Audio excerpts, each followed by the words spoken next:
누가복음은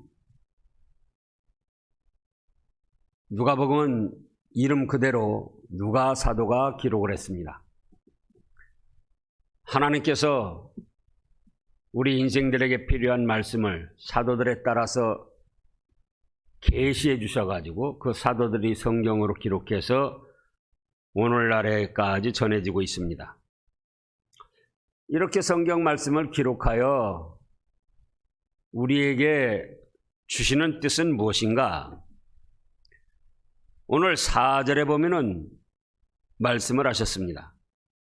이때 당시는 누가가 데오빌로라는 각하, 총독이나 또는 왕이나 최고 사령관이나 이런 사람들에게 붙이는 칭호였는데, 단순히 세상적인 지위를 얻었다고 각하라고 칭호를 붙이는 것이 아니고 성경 말씀에서도 각하라고 할 만큼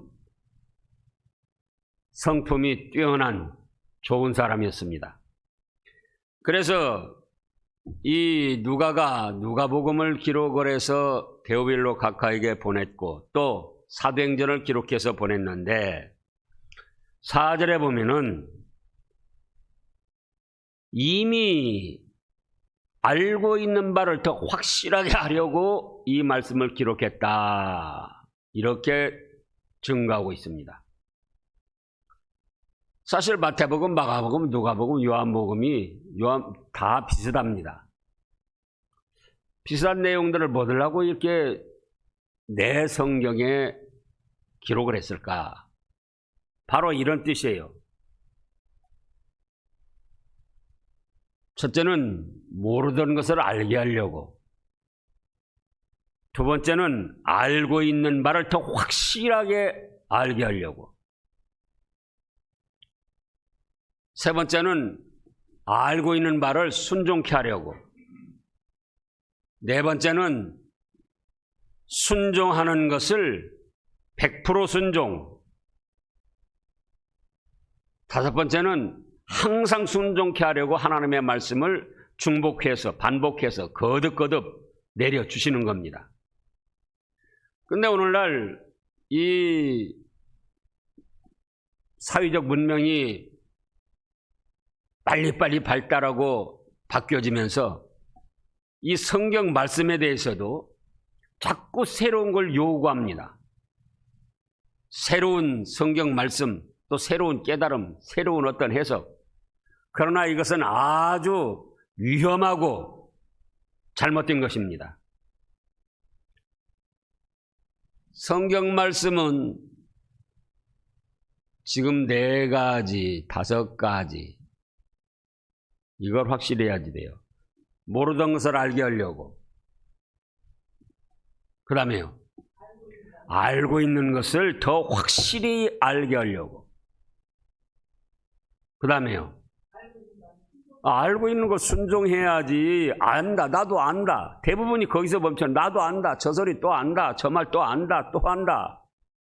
얼마나 교만한 생각입니까? 순종하는 것을, 그 다음에는요, 100% 순종하게 하려고, 100% 순종하던 것을 항상 순종케 하려고. 그래서 하나님께서 계시의 말씀을 주시고 하나님이 세운 종들을 통하여 같은 말씀을 반복적으로 거듭거듭 주시는 거예요. 그렇기 때문에 여러분들이 이 부분을 확실해야 됩니다. 성경 말씀을 새롭게 받으려고 하고 어떤 그동안 듣지 못했던 새로운 걸 깨달으려고 하고 그러면은 그거는 위험한 생각이고 이단에 넘어가기가 쉽습니다. 이단들이 바로 그렇게 하는 거예요. 그러니까 보통 정상적인 교회에서 듣지 못하던 말을 이단에 가면은 새롭게 하니까 이거 새로운 거구나, 그러면서 거기에 빠지는데 우리는 이것을 명심해야 됩니다. 그 다음에 5절부터는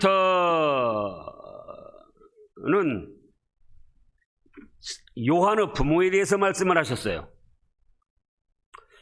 유대왕 헤롯 때에 아비야 반열에 제사장 한 사람이 있으니 이름이 누구라고 그랬습니까? 사가랴다. 사가랴는 스가랴라고도 발음을 합니다.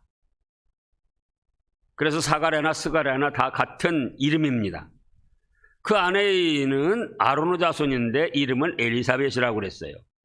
제사장은 다 레위 반열이고 또 아론도 레위 반열입니다. 그 말하자면은 문중이라 그거예요. 그래서 이 남편이나 아내나 다 같이 제사장 집안인데 6절에 보면은 아주 간단하고 확실하게 이 두 사람의 믿음에 대해서 말씀을 했습니다. 이 두 사람이 하나님 앞에 뭐라 했습니까? 의인이다. 믿음으로 의인이고 또 행함으로 의인이다. 이 두 사람이 하나님 앞에 의인인데 왜 의인이라고요? 믿음으로 의인이에요. 믿음으로. 아직 탄생하시지 않았지만 앞으로 오실 메시아 그리스도를 믿고 의지하여서 믿음으로 의인이 됐고 또 그 다음에는 행함으로 주의 모든 계명과 규례대로 흠이 없이 행함으로 의인이라는 칭호를 받았습니다. 사람들이 붙여준 것이 아니고 하나님께서 천사를 통해서 내려주신 거예요. 참으로 영광스러운 칭호입니다. 오늘날 행함으로 의인이 되고자 하는 사람들이 있습니다. 그것이 일반 종교고 또 일반 도덕 윤리적인 면입니다. 그들은 행함으로 의롭다함을 얻고자 하지만은 행함으로는 의롭다함을 육체가 없다 하였습니다. 그러면 어떻게 해야 의인이 되는가? 우리 집값 지신 대속의 죽음을 당하시고 부활하신 예수님을 믿을 때에 믿음으로 의인이 됩니다. 그 다음에 믿음으로 의인된 다음에는 어떻게 해야 되는가? 여기 사가랴나 엘리사벳처럼 어떻게 해야 되겠죠? 행함으로 의인이 돼야 됩니다. 행함으로. 주의 계명과 규례대로 흠이 없이 행했다. 율법 전체는 전체를 말씀하는 것이고 계명은 그 중에 십계명 같은 것 중요한 뼈대들을 말씀하는 거고 규례나 규범, 율례 이것은 사소한 것을 말씀한 겁니다. 세세한 것. 그래서 제가 말씀했죠. 율법 하면 큰 나무 전체를 뜻한다. 계명 하면 그 중에 굵은 가지들 뜻해요. 그 규례 또는 뭐 규범, 율례 이것은 굵은 가지에서 나온 잔가지들. 그래서 율법 613가지가 큰 나무 하나를 이루는 것입니다. 그런데 큰 계명, 큰 가지도 흠이 없이 지켰지만 그 곁가지, 조그만 가지들, 사소한, 세세한 그런 부분까지도 흠이 없이 잘 지켰다는 거예요. 우리도 이런 믿음의 길을 걸어가야 됩니다. 예수님을 믿어서 의롭게 됐으니 이제는 율법의 1.1개라도 세상이 망하기 전에 없어지기 전에 다 이룰 줄을 믿고 주님께서 마태복음에서 말씀하신 대로 내가 율법과 선지자를 폐하러 온 것이 아니다. 이 말씀대로 더 온전케 하려 왔다. 그래서 우리가 믿음으로 의인된 데다가 계명과 세밀한 부분까지 그 율례 말씀까지 잘 순종해서 하나님 앞에 의롭다 칭함을 받아야 되겠습니다. 그 다음에 그럼에도 불구하고 7절에 보면은 엘리사벳이 잉태를 못함으로 그들에게 자식이 없고 두 사람이 나이가 많았습니다. 자, 여기서 우리가 생각해야 됩니다. 우리 예전에 이 자식을 못 낳으면은 다 무슨 죄가 있어서 벌 받아서 자식을 못 낳는다고 그렇게 생각을 했습니다. 또 7가지 악 중에 우리나라에서 말하는 7가지 악 중에 이제 자식을 못 낳을 때는 아내를 쫓아내도 그것이 합당하게 그렇게 되었어요. 근데 유대인에게도 이런 그 파문법이 있었습니다. 유대교에서 쫓아내는 법. 그러면은 유대인이면서 아내가 없다. 장성해서 이제 결혼을 할 수 있는데도 아내가 없다는 거예요. 아내가 없거나 아내가 있는데도 자식이 없다. 그러면 유대교에서 파문시키는 그런 법이 있었습니다. 그런데 이 제사장 반열에 있고 믿음으로 의인이 되고 율법과 계명을 행해가지고는 이 흠이 없이 의인이라는 칭호를 받았음에도 불구하고 뭐가 없어요? 자식이 없어요. 두 사람이 나이가 많도록 자식이 없습니다. 그래서 이런 일도 있는 줄 알아야지 돼요. 의인이라는 칭호를 받고 믿음으로 행함으로 흠이 없이 생활하지만은 자식이 없을 수도 있습니다. 그럼에도 불구하고 이때 이제 스가랴는 어떻게 해야 되겠죠? 아내를 놔두고 다른 여자를 얻어서 또 자식을 생산할 수도 있어요. 출생할 수도. 근데 그러지 않았어요. 경건한 사람이기 때문에 늙기까지 그 아내와 더불어 믿음 생활을 잘 했던 겁니다. 또 대개 부부가 이렇게 믿음이 좋기가 어렵습니다. 남편이 믿음이 좋으면 아내가 또 약하고 아내가 믿음이 좋으면 또 남편이 약하고 대부분이 그런데 이 사가랴 집안은 아내나 남편이나 똑같이 믿음이 좋고 똑같이 흠이 없이 행해서 둘 다 하나님께 의인의 칭호를 얻은 겁니다. 그래서 우리도 가족적으로 이런 믿음의 길을 걸어가면 좋습니다. 그래도 부족한 것이 있다. 그래도 안 이루어지는 것도 있다. 그 말씀이에요. 그거는 누구 뜻입니까? 하나님의 뜻입니다. 그 인본적인 꾀를 써가지고 그걸 해결하려고 하면 안 되는 거예요. 그런데 이제 8절부터 보면은 마침 사가랴가 그 반열의 차례대로 하나님 앞에서 제사장 직무를 행할세 제사장은 전례를 따라 제비를 뽑아 주의 성전에 들어가 분향하고 모든 백성은 그 분향하는 시간에 밖에서 기도하더니 반열의 차례대로 반열 오늘날은 팀을 말하는 거예요. 한 팀. 레위 족속 제사장으로 직무할 수 있는 사람 20세 이상으로 60세 미만 당시로는 그런 정도입니다. 근데 그 수가 얼마나 되느냐? 약 2만쯤 된다고 합니다. 2만쯤인데 그걸 24반열, 24팀으로 나누는 거예요. 2만쯤 되는 사람을 24팀으로 나누면은 한 팀에 약 800명쯤 됩니다. 그런데 그 800명, 그 24팀이 1년에 전반기, 후반기 이게 나눠가지고 제사장 직무를 감당하며 하나님을 섬기는 거예요. 자세히 말하면은 전반기가 몇 주 동안입니까? 26주간이에요. 26주간. 1년 52주간. 그러면 그 한 팀이 2회 동안 주일까지 1회 동안 하나님의 성전에서 하나님을 섬기며 봉사를 합니다. 그러면은 한 팀이 7일간 하는 거예요. 한 팀이 24팀이 한 주간씩. 그런데 한 팀이 약 몇 명쯤 있다고요? 800명. 그러니까 제비를 뽑는 거예요. 누가 들어가고 싶다고 해서 들어가서 성전 지성소에 가서 성소에 들어가서 하나님 섬기는 게 아니고 제비를 뽑아요. 800명이 제비를 뽑는데 하루에 4팀씩 들어갑니다. 4명씩. 4명밖에 못 들어가요, 하루에. 7일간이면 4, 7, 28, 28명. 그 팀 인원은 몇 명이라고요? 800여 명.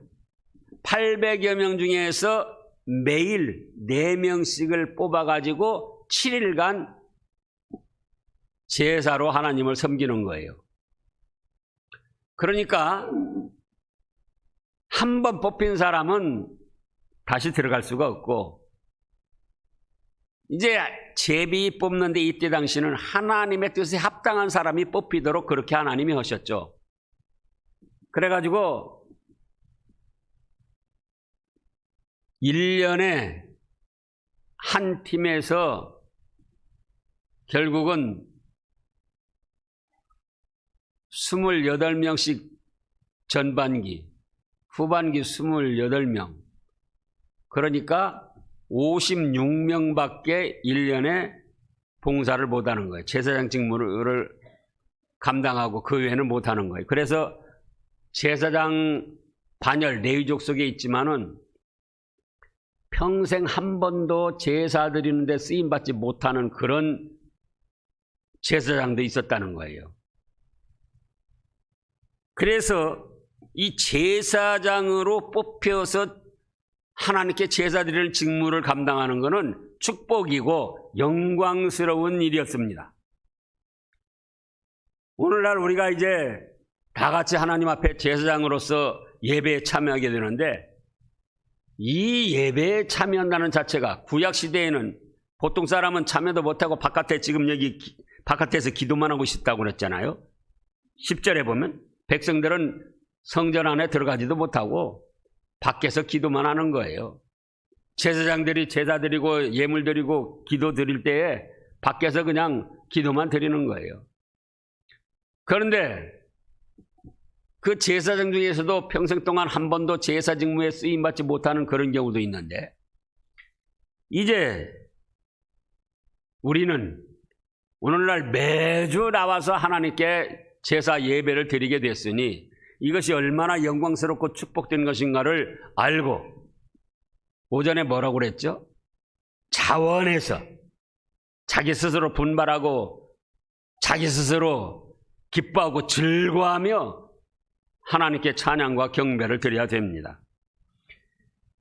그래서 이제 백성들을 밖에서 기도하는데 11절에 보니까 세 번째 대지로 주의 사자가 천사가 계시를 내려줬습니다. 이 교재에 주의 천사의 지시라고 그랬는데 지시가 아니에요. 지시라고 할 때는 자기가 할 수 있는 거예요. 계시는 누가 할 수 있는 거죠? 하나님이 내려주시는 것이고 천사는 심부름꾼이에요. 그래서 주의 지시가 아니고, 천사의 지시가 아니고 세 번째 항목이 뭐예요? 천사의 계시다. 하나님께서 주신 것을 전해주는 역할만 한 겁니다. 근데 어떤 계신가? 주의 사자가 나타나서 향단 우편에 선지라 사가랴가 보고 눌러 무서워했습니다. 그래서 이 천사가 뭐라고 합니까? 사가랴여 무서워하지 말라. 뭐라고 하셨습니까? 너의 간감이 들린지라 네 아내 엘리사벳이 네게 아들을 낳아주리니 그 이름을 요한이라 하라. 요한이 잉태되고 출생될 것을 예고했습니다. 요한이라는 이름은 아주 흔한 이름입니다. 뜻은 하나님의 사랑, 그런 뜻이에요. 그래서 이 이름이 특별하다고 해서 잘 되는 게 아니에요. 보통 일반적으로 부르는 이름, 그 이름도 좋고 믿음만 있으면은 하나님이 얼마든지 축복을 하십니다. 어떤 사람들이 이름이 잘못돼가지고 이 이름을 다시 지어야 된다, 뭐가 어쩌다, 그거는 다 미신적인 풍속이고 믿음에서 나온 것이 아닙니다. 그런데 그 요한 아들을 주실 건데, 하나님이 주시는 은혜에는 어떤 것인가를 천사가 계시해 줬습니다. 14절에 너도 기뻐하고 즐거워한다. 그 다음에는요, 많은 사람도 그의 태어남을 기뻐한다. 이는 그가 주 앞에 큰 자가 되며 포도주나 독한 술을 마시지 아니하며 모태로부터 성령의 충만함을 받아 이스라엘 자손 곧 그들의 하나님께로 많이 돌아오게 하겠습니다. 또 엘리야의 심령과 능력으로 주 앞에 먼저 와서 아버지의 마음을 자식에게 거스르는 자를 의인의 슬기에 돌아오게 하고 주를 위하여 세운 백성을 준비하리라. 하나님께서 주신 은혜, 이는 자기도 기쁘고 다른 사람도 기쁘게 해주고 하나님께 영광이 되게 합니다. 자, 많은 사람, 이스라엘 자손을 곧 그들을 하나님께 돌아오게 하는 거예요. 그게 하나님께 영광을 돌리는 거예요. 오늘날도 우리가 하나님이 주신 은혜, 그건 어떤 것일까? 뭐 은혜 받았다. 은혜 받아야 됩니다. 그럼 참된 은혜를 받은 것은 자기가 기쁩니다. 자기에게 복이 되고. 근데 오늘날 은혜 받았다는 것은 거기서 끝나는 사람들이 많아요. 그렇게 결국은 그건 하나님이 주신 은혜가 아니죠. 자기 혼자 착각한 것이지. 자기 혼자 기뻐하고 자기 혼자 만족하고 자기 혼자 잘난 척하다 끝나는 거예요. 근데 하나님이 주신 은혜는 1번으로는 누가 기뻐요? 자신이 기쁘고 자신이 즐겁고 자신에게 복이 되는 거예요. 2번으로는요. 많은 사람, 다른 사람, 주위 사람들에게 유익을 주고 덕을 주고 기쁨을 주는 겁니다. 근데 오늘날 은혜 받았다는 사람들을 보면은 자신은 기쁘고 좋은데 다른 사람에게는 유익을 주지 못하고 해를 끼치고 상처를 주고 그런 경우가 많습니다. 그건 하나님이 주신 은혜가 아니에요. 그런가 하면은 3번으로는 누구의 영광이 됩니까? 하나님께 영광이 되게 하는 거예요. 하나님께. 하나님께 영광이 되게 하는 것은 어떤 것입니까? 하나님을 모르던 사람, 하나님을 떠나던 사람들이 하나님께 돌아오도록 하는 것. 부모를 불순종하고 떠나던 자식들이 부모에게 돌아오도록 하는 것.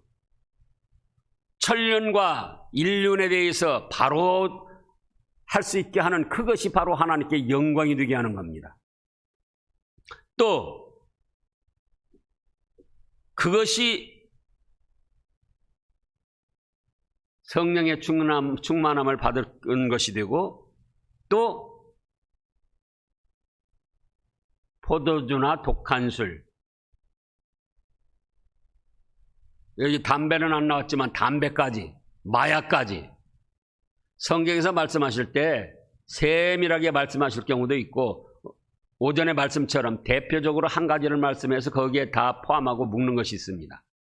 그러면은 사람에게 해가 되고 다른 사람에게도 해가 되는 것이 포도주나 독한 술뿐이냐 그거예요. 담배도 자신에게 해가 되고 옆에 주위 사람들에게도 또 해가 되고 마약도 자신에게도 해가 되고 주위 사람들에게도 해가 되고 어떤 독 있는 것도 마찬가지입니다. 자살할 때 독국물을 먹고 자살하기도 하는데 그게 자신에게도 해가 되고 가족들에게도 해가 되고 주위 사람들에게도 평안을 주지 못하고 다 해를 끼치는 거예요. 근데 하나님이 주시는 은혜는 뭐냐? 자신에게도 기쁘고 즐겁고 또요 가족이나 이웃 사람들에게도 기쁘고 즐겁고 하나님께도 영광이 되고 그래서 자신에게만 좋고 다른 사람에게 유익이 안 되고 하나님께 영광이 안 될 때는 이건 하나님의 은혜가 아니고 마귀가 나를 미혹하고 넘어뜨리려고 하는 것이구나. 그것을 깨달아야 됩니다. 이단들도 자기 자신은 은혜가 충만합니다. 얼마나 은혜가 충만하면 그렇게 물불 안 가리고 전도를 하고 있는 거 없는 거 팔아서 다 재산 바치고 이단들 교회 지은 거 보라고요. 얼마나 굉장한가. 그 자신들이 다 은혜 받아서 그런 거예요. 그러나 과연 하나님께서 은혜를 주신 것인가? 그렇다면은 자기 자신도 기쁘고 즐겁고 누구에게도 유익을 준다? 다른 사람, 많은 사람들에게도 유익을 주고 또 하나님께 영광이 되는데 믿음을 떠났거나 진리에 서지 못하고 이단에 빠진 사람들을 믿음으로, 참된 믿음으로 돌아오게 하는 것인데 그 사람들은 자신들은 좋은데 다른 사람들에게도 해를 끼치고 또 하나님께 돌아오는 자를 완전히 돌아오지 못하게 멸망길로 끌어가는 그런 자들입니다. 그래서 하나님이 주신 은혜가 어떤 것인가, 이것을 우리가 살펴봐야 됩니다. 그 다음에 18절을 읽어보세요. 사가랴가 천사에게 이르되 내가 이것을 어떻게 알리요? 내가 늙고 아내도 나이가 많으니이다. 자, 천사가 대답하여 이르되 나는 하나님 앞에 서 있는 가브리엘이라. 좋은 소식을 전하여 네게 말하라고 보내심을 받았노라. 그러니까 천사의 지시가 아니고 하나님께로부터 계시의 말씀을 받아서 전달해 준 것이다. 천사들 종류가 여러 가지인데 가브리엘은 좋은 소식을 전해주는 천사입니다. 그래서 지금 네가 기도한 대로 기도를 들어주셔서 13절에 보면 천사가 그에게 이르되 사가랴여 무서워하지 말라. 너의 간구함이 들린지라. 네 아내 엘리사벳이 네게 아들을 낳아줄 것이다. 이렇게 좋은 소식, 기쁨의 소식, 하나님의 은혜의 소식을 전해줬는데 18절에서는 아이고 내가 늙고 나이도 많은데 그런 일이 이루어지겠습니까?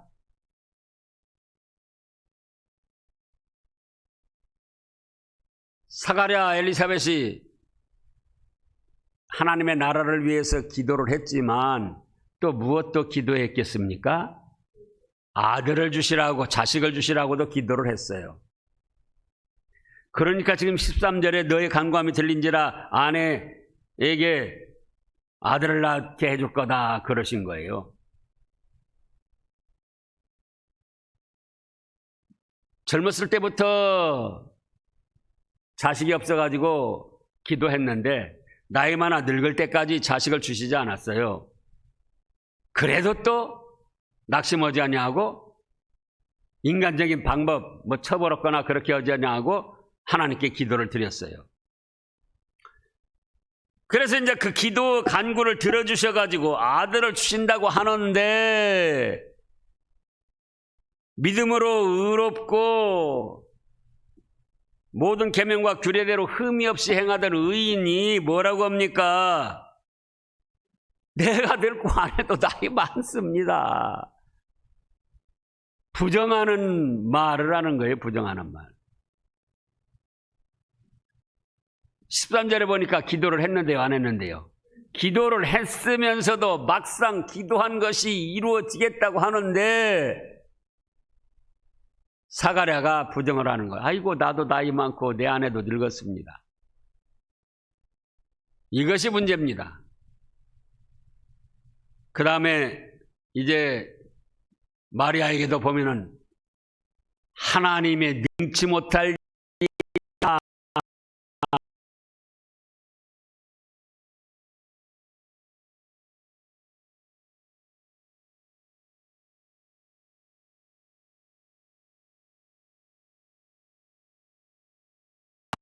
를 조심해야지 돼요.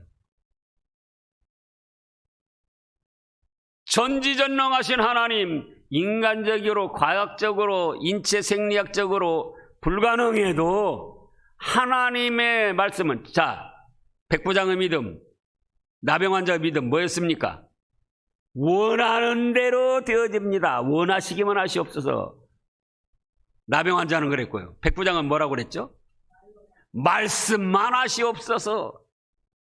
가만히 계시고 말씀만 하셔도 현장에 안 가봐도 모든 것 천하 만물 모든 것 꿰뚫어 보시고 얼마든지 이루실 수 있다는 거예요. 그러니까 자기가 나이 많아 늙고 아내도 늙었어도 하나님께서는 얼마든지 하실 수 있는데 그렇게 믿었으면서도 막상 그 일이 자기에게 이루어지려고 하니까 아이고 내 나이도 많고 늙었습니다. 아내도 그래요. 인간적인 생각에 막혀버립니다. 하나님의 은혜가 인간적인 생각에 막혀버려요. 이때 감사하게도 천사가 하나님의 뜻을 계속 전했습니다. 그래서 하나님께서 평소에 엘리사벳과 사가랴의 믿음을 보시고 진행을 하셨는데, 여기서 사가랴가 나이 많고 늙은 것 때문에 불신을 하고 거부를 했더라면 어떻게 됐겠습니까? 하나님의 귀하신 은혜, 축복 은혜가 거기서 막혀버리는 거예요. 그래서 오늘날도 우리가 우리 필요한 것을 구하기도 하고 하나님께서 은혜로 주시는데, 때로는 인간적인 생각으로 나가다가, 인본주의로 나가다가 딱 하나님의 은혜를 막는 것이 됩니다. 그래서 우리 하나님은 어떤 하나님이라고요? 전지전능하신 하나님, 또요 말씀하신 대로 이루시는 여호와 하나님이심을 확실히 믿고, 인간적으로, 과학적으로, 생리학적으로 모든 것이 맞지 않아도 하나님의 말씀이 있다면은 믿습니다 하고 순종을 해야 됩니다. 그래서 이제는 천사가 다시 확인해 주는 거예요. 19절에 보면, 아야, 내가 뭐 그냥 내 스스로 와서 말하는 줄 아느냐?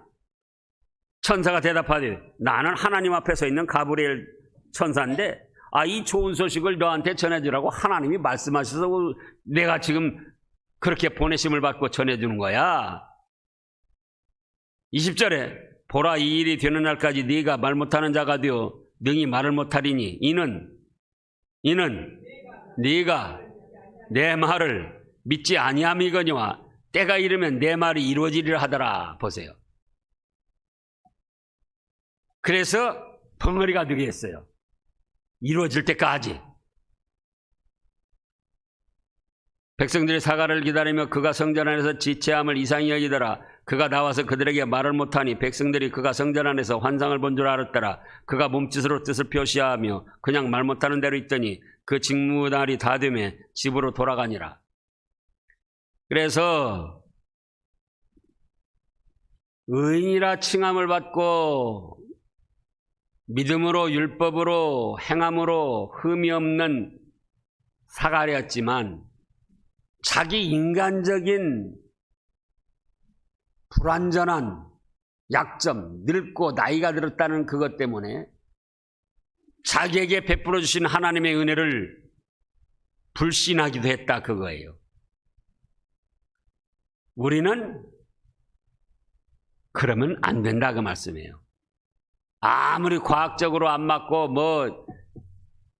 생리학적으로 안 맞고 이 세상 지식 학문에 안 맞아도 하나님의 말씀이 있을 때는 뭐라고요? 주님 믿습니다. 이루어 주시옵소서.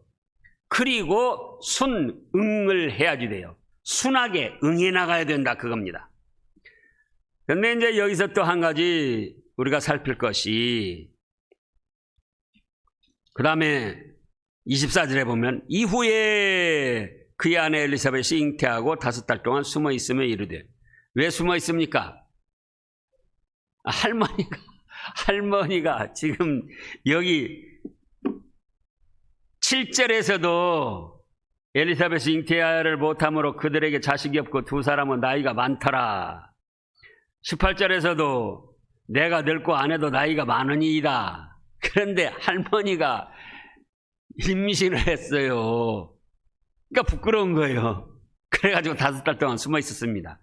근데 여기서 우리가 또 한 가지 사실은,